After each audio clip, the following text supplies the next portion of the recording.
Gwen Carr, the mother of Eric Garner, stood with the family of Andrew Brown Jr., saying they're now all part of a fraternity nobody wants to be in.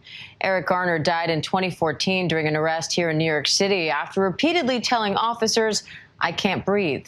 Well, Gwen Carr joins us now from North Carolina, where she was with the family. And Gwen, thank you so much for being on with us today. I know this is always a difficult topic to talk about, and I know you have a busy day, so we appreciate it. Oh, you're welcome.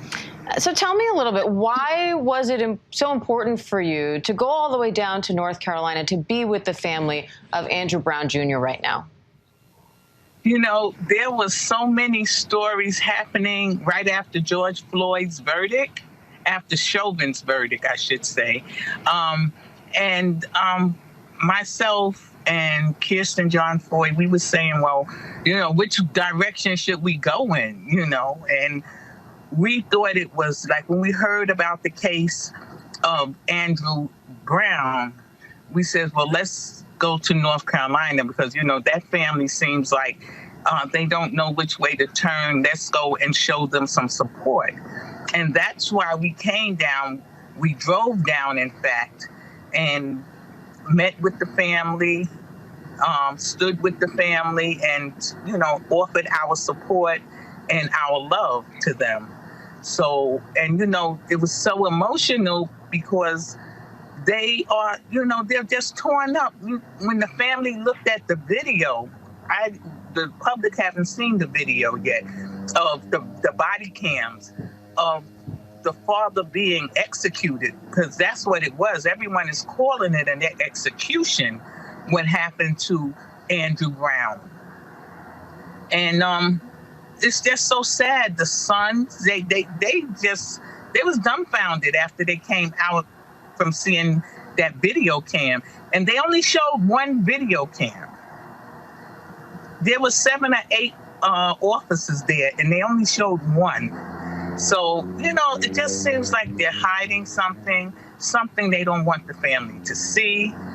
But, you know, it's just so sad, you know, that there's no accountability, there's no transparency for the families when their loved one is murdered. And this was an unarmed murder.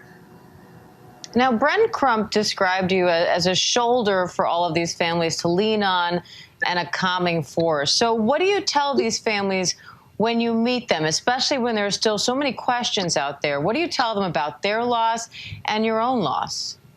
Well, actually, the most of them, they know about my loss. So I just tell them that I come to stand in solidarity with them because I feel their pain. You know, I can have more than sympathy. I have empathy for them because I just know I could feel that bitter pain, you know, piercing their hearts.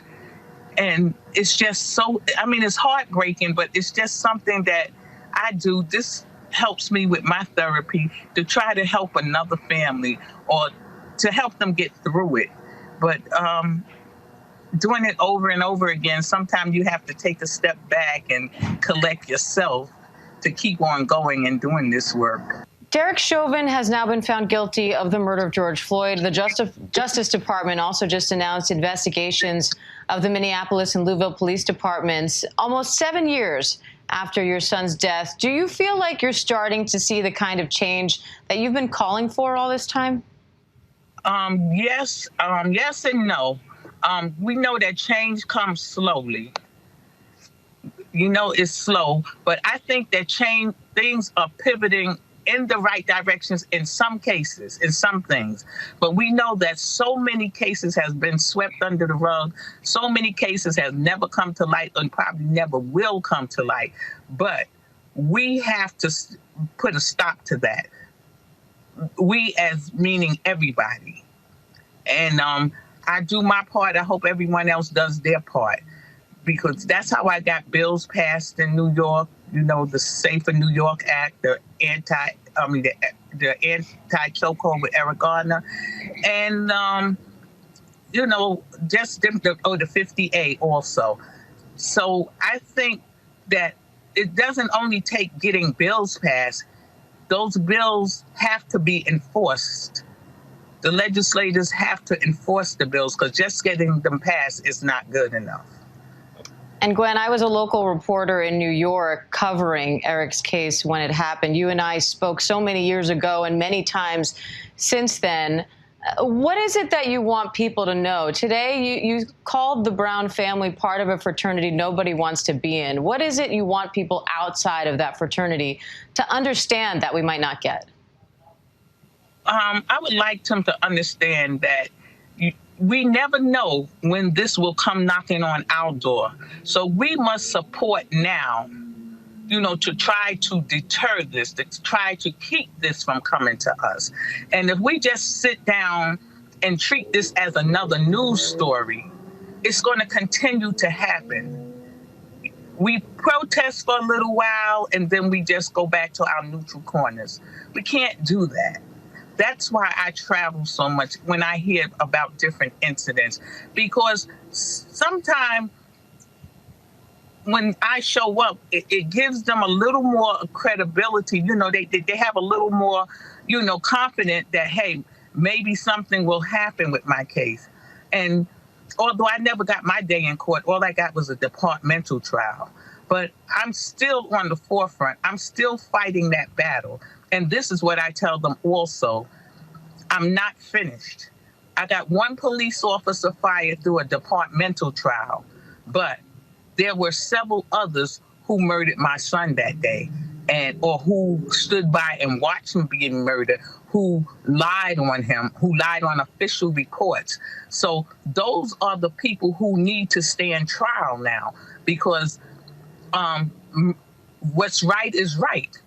Had it been the other way around, my son would have stood accountable for all of that. But I just say I'm not through with them. All right. Well, Gwen Carr in North Carolina, we know we pulled you away from your lunch today. We so appreciate you taking the time to talk to us as always. Thank you. Oh, you're so welcome. Bye-bye.